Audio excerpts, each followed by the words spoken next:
Hi అండి, నేను మీ advocate Lokesh Reddy. ఈ రోజుల్లో మనం చూస్తున్నట్లయితే అమ్మాయి అబ్బాయి అనే వాళ్ళు లవ్ చేసుకోవటం, తర్వాత రిలేషన్లో ఉండటం, ఇంకా కొంత చెప్పాలనుకుంటే లివ్ ఇన్ రిలేషన్లో ఉండటం పెళ్ళికి ముందే ఇలాంటి జరుగుతూ ఉంది. అయితే ఈ జనరల్గా ఈ రోజుల్లో ఎక్కువగా ఫైల్ అవుతున్న కేసులలో ఈ 376 క్లాస్ 2 క్లాస్ ఎన్ అనే ఒక కేసు చాలా అరుదుగా జరుగుతూ ఉన్నాయి. ఏ పోలీస్ స్టేషన్లో చూసినా నెలకు ఒక 2-3 కేసులు అయితే ఇవి ఫైల్ అవుతూనే ఉన్నాయి. ముఖ్యంగా ఈ హైదరాబాద్ శివారు ప్రాంతాల్లో అండ్ కేపీహెచ్బి అండ్ గచ్చిబౌలి ఏరియాలలో అయితే ఈ సెక్షన్స్ ఎక్కువగా ఫైల్ అవుతూ ఉన్నాయి. ఇందులో చూసుకున్నట్లయితే ఈ జనరల్గా ఏంటంటే అక్యూజులు ఏమనుకుంటారంటే అమ్మాయి అబ్బాయి ఇద్దరు రిలేషన్లో ఉన్నాము, సో వాళ్ళ ఇద్దరి మధ్యలో జరిగిన సెక్షువల్ ఇంటర్ కోర్స్ అనేది వాళ్ళ ఇష్టపూర్వకంగా జరిగింది, ఎవరికి అగెన్స్ట్గా జరిగింది కాదు, అండ్ వితౌట్ కన్సెంట్ కానీ అగెన్స్ట్ కన్సెంట్ కానీ లేదు.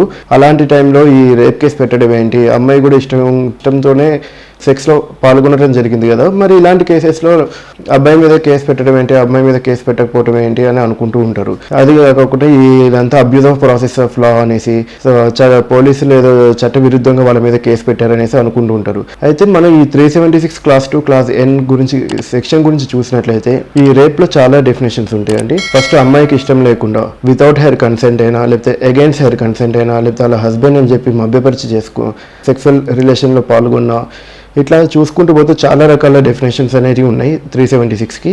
ముఖ్యంగా ఈ 376 క్లాస్ 2 క్లాస్ ఎన్ అనేది ఏంటంటే మ్యారేజ్ చేసుకుంటానికి ప్రామిస్ చేసి సెక్స్లో పాల్గొని ఆ తర్వాత పెళ్ళికి నిరాకరించినట్లయితే కేవలం ఇలాంటి కేసెస్ మాత్రమే ఈ 376 క్లాస్ 2 క్లాస్ ఎన్ కింద అతని మీద కేసు ఫైల్ అవుతుందో చూస్తూ ఉన్నాము. ఈ 376 క్లాస్ 2 క్లాస్ ఎన్తో పాటు 420 అండ్ 406 కూడా ఫైల్ అవుతూ ఉంటాయి. అదే ఎఫ్ఐఆర్లో ఆ సెక్షన్స్ కూడా ఉంటూ ఉంటాయి. అయితే ముఖ్యంగా ఈ కేసులలో అక్యూజులు ఏమనుకుంటారంటే అమ్మాయి అబ్బాయి ఇద్దరం కలిసి ఇష్టపూర్వకంగానే సెక్స్ చేసుకున్నారు కదా, మరి అబ్బాయి మీద కేసు పెట్టడం ఏంటి, ఎక్కడ బలవంతం ఏం లేదు కదా అని అంటూ ఉంటారు.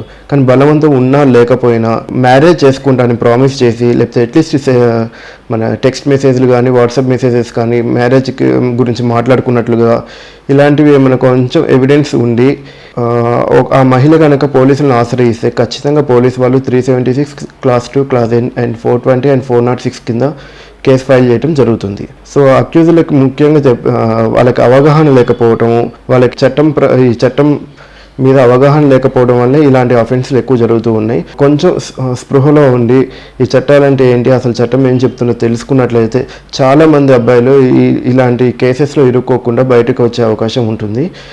ఈ 376 క్లాస్ 2 క్లాస్ ఎన్ కేసులలో అక్యూజులు జనరల్గా అనుకునేదంటే మిస్యూజ్ అవుతుంది ఈ కేసు, అక్రమంగా మేము జైలుకి వెళ్ళాము, 90 డేస్ వరకు బెయిల్ రాలేదు, సో 60-50 డేస్ వరకు బెయిలే రాలేదు, మాకు అన్యాయంగా నన్ను లోపలికి పంపించారు, ఈ చట్టాలన్నీ బాగాలేవు, ఈ చట్టాలన్నీ జెంట్స్కి వ్యతిరేకంగా ఉన్నాయి, లేడీస్కి ఫేవర్గా ఉన్నాయి, అది ఇది అని అనుకుంటూ ఉంటారు. కానీ వాస్తవానికి చూస్తే మనం చట్ట ప్రకారం అయితే వాళ్ళు చేసిన తప్పే, అది కాదనిలేము, మన యాక్ట్లు అలా ఉన్నాయి కాబట్టి పెళ్లి చేసుకుంటా అని ప్రామిస్ చేసి మ్యారేజ్ చేసుకోకపోవటం, సెక్స్లో పాల్గొని ఆ తర్వాత మ్యారేజ్ చేసుకోకపోవటం రిపీటెడ్లీ కమిటెడ్ రేప్ కిందకి వస్తుంది. ఖచ్చితంగా 376 clause 2 clause n and 420 and 406 ప్రకారం వాళ్ళకి శిక్ష పడే అవకాశం ఉంది. అండ్ ఈ కేసెస్లో మన స్టాటిస్టిక్స్ చూసినట్లయితే జనరల్ రేప్ కేసులలో అయితే 50-60% అక్విటల్ అవుతుంది, 40% కన్విక్షన్ రేట్ ఉంది. కానీ ఈ 376 క్లాస్ 2 క్లాస్ ఎన్ కేసులలో లివ్ ఇన్ రిలేషన్లో ఉండి కానీ, లేకపోతే లవ్ అనే రిలేషన్షిప్లో ఉండి సెక్స్ చేసి తర్వాత మ్యారేజ్ చేసుకోకుండా మోసం చేసినట్లయితే అమ్మాయిని, ఇలాంటి కేసెస్లో 99% కన్విక్షన్ రేట్ ఉంది. 1-2 ఎక్కడో 100లో 1-2 ఎవిడెన్స్ లేక ఏదైనా అక్విటల్ అవ్వచ్చు, కానీ మ్యాక్సిమం 99% కన్విక్షన్ పడే కేసులు ఇవి. ఒకవేళ ఈ కేసులో ఇరుక్కుంటే అది తప్పించుకోవడం చాలా కష్టం అండి. ఎందుకంటే ఎఫ్ఐఆర్ ఫైల్ చేసే ముందే ఈ చాట్ కానీ వాట్సాప్ చాట్ కానీ ఫోటోలు కానీ ఇవన్నీ ఉంటేనే చేస్తారు. ఆ తర్వాత మెడికల్స్, ఎఫ్ఎస్ఎల్ రిపోర్ట్, ఇవన్నీ పొటెన్షియల్ టెస్ట్ ఇవన్నీ కూడా జనరల్గా పాజిటివ్గానే వస్తాయి, విక్టిమ్కి పాజిటివ్గానే వస్తాయి. సో అక్యూజులు వీటిలో శిక్ష నుంచి తప్పించుకోవడం 99% చాలా కష్టం అండి. ఎక్కడో రేర్గా 1-2 కేసులలో, అది కూడా అమ్మాయి కాంప్రమైజ్ అయి హాస్టల్ అయితే తప్ప ఈ కేసులలో అక్యూజులు బయటపడటం చాలా కష్టం. ఖచ్చితంగా ఈ అక్యూజులందరూ గుర్తుంచుకోవాల్సింది ఏంటంటే ఈ రిలేషన్లో ఉన్నప్పుడు సెక్సువల్ ఇంటర్ కోర్స్లో పాల్గొని తర్వాత మ్యారేజ్ నాకు వద్దు, నాకు ఈ అమ్మాయిని పెళ్లి చేసుకోవటం ఇష్టం లేదనో, లేకపోతే ఫారెన్ వెళ్ళాలనో, లేకపోతే వేరే మంచి సంబంధం వచ్చిందనో పెళ్ళికి కనుక నిరాకరించినట్లయితే శిక్ష నుంచి తప్పించుకోవడం చాలా కష్టం.